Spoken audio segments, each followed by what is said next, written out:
Nesse vídeo aqui eu vou te falar qual que é a real por trás de quem constrói algo sendo herdeiro e a diferença de quem constrói algo do zero, botando a mão, tirando o cacau do bolso e fazendo acontecer, mano. Primeiro, eu, Gabriel, sempre construí tudo que eu pude fazer com eficiência e eficácia. Nada mais é do que fazer o melhor que eu posso fazer com aquilo que eu tenho em mãos, fechou?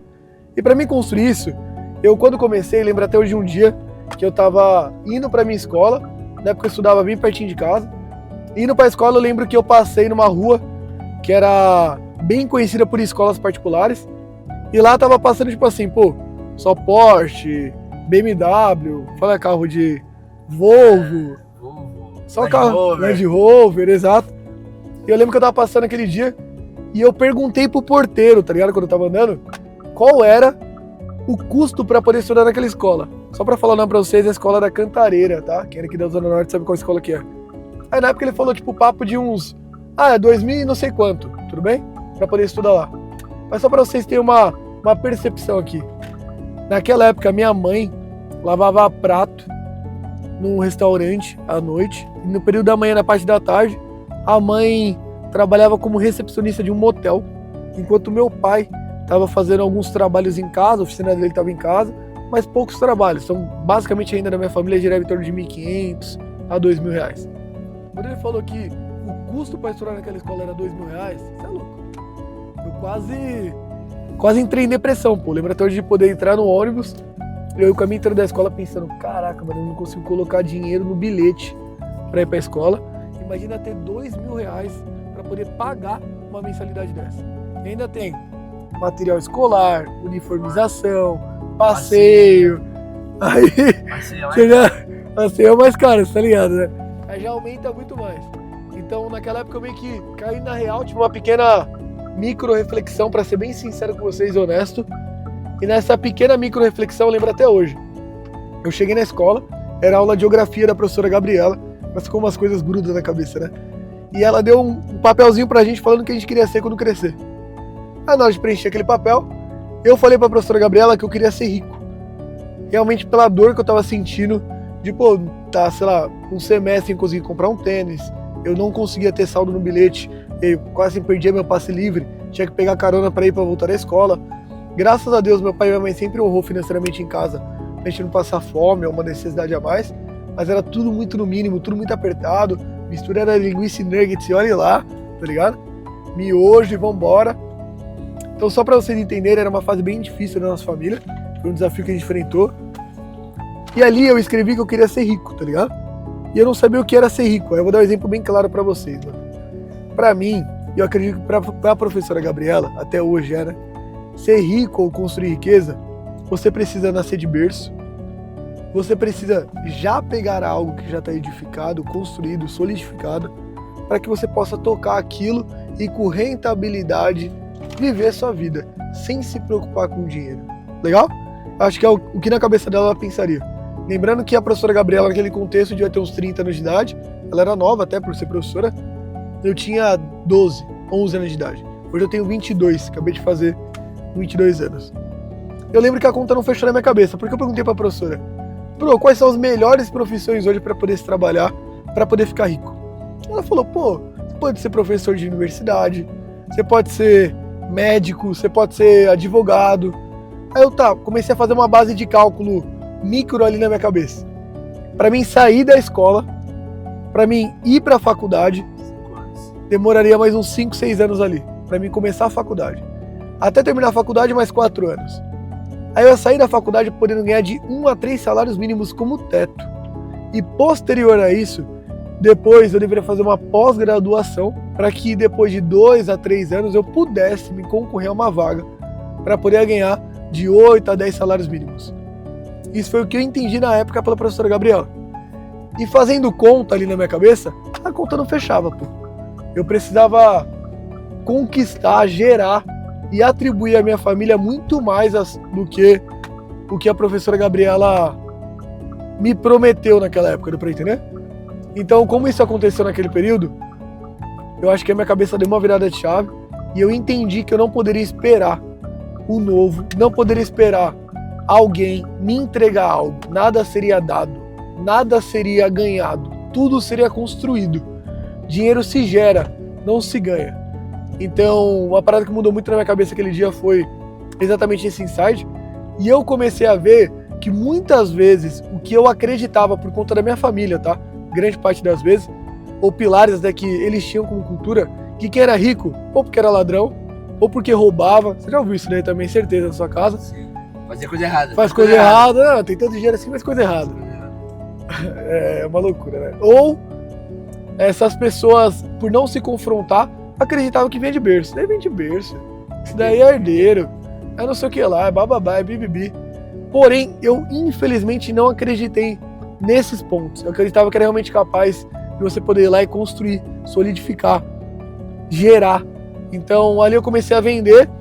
Naquela época a professora Gabriela, ela não gostava muito de ouvir pelos corredores que o Gabriel ficava vendendo ingresso de festa. E eu pegava ingresso da época do Ilha da Madeira, não sei da onde, bababá. E eu vendia ingresso dessas festinhas ali da quebrada que tinha, pra poder virar um cacau. Mas não era um dinheiro X de maneira simbólica. Era um dinheiro legal, pô. Cada ingresso às vezes era 50, 70 reais. Tinha final de semana que eu chegava a vender pra 350, 400 pessoas. Porque eu montei como se fosse uma micro pirâmide abaixo de mim. Eu vendia, eu, Gabriel, pra mim, esses ingressos. E simultaneamente eu montei um timezinho. Então, o colaborador nosso trabalha com a gente até hoje, que é o Fê. Eu construí essa amizade com ele vendendo ingresso de festa, pô.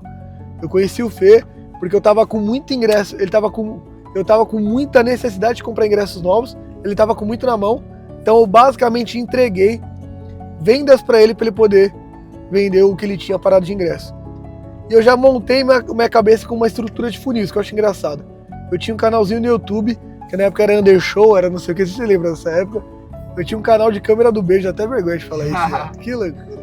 Eu tinha um canal de câmera do beijo, e nesse canal de câmera do beijo, batia 4 mil, 2 mil, 3 mil views, que na época da escola era muita coisa. Fazia eu ter 1.000, 2.000 curtinhas do Facebook na época. E com isso eu conseguia gerar receita para poder captar meus leads que querem comprar os ingressos. Porque eu vivia em festa. Eu vivia com contato com o dono das festas, gravando nas festas. Deu pra entender? Então o meu público-alvo já era aquele, basicamente, tá ligado? Então eu meio que conseguia vender os ingressos com mais facilidade.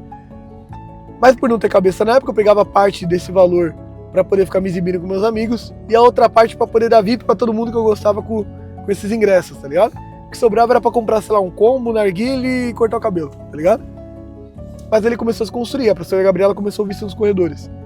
E daquele ano, acho que isso foi no primeiro ou segundo bimestre, até o final, foi discussões sem parar com a professora Gabriela. Porque eu acho que ela viu que eu era, talvez, alguém que acreditava em meritocracia, coisa que ela não acreditava. Eu lembro até hoje dela ensinando sobre a aula de Cuba e como Cuba era melhor que o Brasil. Eu realmente vi aulas assim, que loucura, né?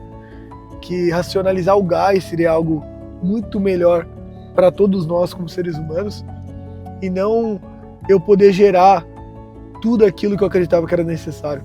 E, claro, eu não entendia o que era direita, esquerda, o que era todas essas paradas, não tinha essa clareza na minha cabeça na época, era muito pequena. E conforme eu fui crescendo, eu fui entendendo que realmente existem os dois mundos, tá? Porém, eu fui sair pra jantar. Fui pra jantar. Tempo atrás com 2 colegas. Meu, os 2 moleques, assim, muito foda, muito gente boa. Mas são herdeiros. Eles têm uma trade de importação que o pai deles entregou pra eles essa operação. E eles tocam barco. Pra você ver como as coisas são, tá? Eles estavam esperando, daqui a 6 meses, a operação poder se break-even o valor investido, porque eles estavam 1 milhão negativo, para que eles pudessem, a partir dali, solicitar ou gerar ideias que vão gerar aquisição da empresa. Se conectar com outras parcerias, fazer conteúdo, fazer tráfego pago, vários meios de aquisição. Aí troquei ideia com ele e falei, meu, por quê? Ah, não, porque a gente tem tempo, a gente não tem pressa. E esse que é o principal da diferença do herdeiro pra gente. Irmão, eu sou agoniado e eu aprendi a tirar de onde eu não tenho, validar, escalar e gerar. E através do que eu gero, eu trazer mais oportunidades de como escalar o novo. Eles não. Eles já ganharam o novo. Então eles têm tempo para poder validar o novo. E para poder testar o novo. E sempre com uma calma e uma cautela diferente de quem tem assistência de urgência. Mas acho que é muito importante você entender que nada na vida é dado. Nada na vida é ganhado. E mesmo que tudo acontecesse hoje ou daqui a 6 meses, que era o único responsável daquela operação, era eles. Se tudo der certo, quem seria vangloriado seria eles. Se tudo desse errado, a responsabilidade era deles. E eu falei exatamente isso na cara deles. E eu acho que eles se assustaram um pouquinho. Pra ser bem sincero, tá ligado? Porém, a amizade continua. São dois contextos totalmente diferentes da realidade que eu vim para a realidade deles. Hoje tem vários programas empresariais que falam com herdeiros diretamente, que falam com, como é que eles chamam? Sucessores, né? Porém, eu acho muito vanglorioso isso. Eu quero construir algo sólido para que meu filho também consiga tocar. Mas, de qualquer maneira, eu vou ser totalmente transparente, mano. Não tem nada como alguém agoniado, que constrói tudo do bolso, sem depender de papai e de mamãe. E essa visão eu queria passar para vocês, tá? Não olhem pro lado, não esperem e acreditem que se o outro conseguiu, é porque ele tem alguma capacitação diferente da sua, você tem 2 braços, 2 pernas, uma cabeça, você consegue. Talvez ele tá construindo um novo que você não tá. E esse novo pode ser de testar algo novo, então testa sem medo. E se tudo der errado, você aprendeu, mano. Entenda isso. Trazendo isso pra você, eu acredito que minha missão tá cumprida, porque eu durante muito tempo acreditava que nem vocês, que era inviável, que era impossível, que não dava, que só quem poderia é quem já veio de berço, mas graças a Deus posso falar pra vocês que não, mano. Realmente dá, realmente é possível, tá ligado?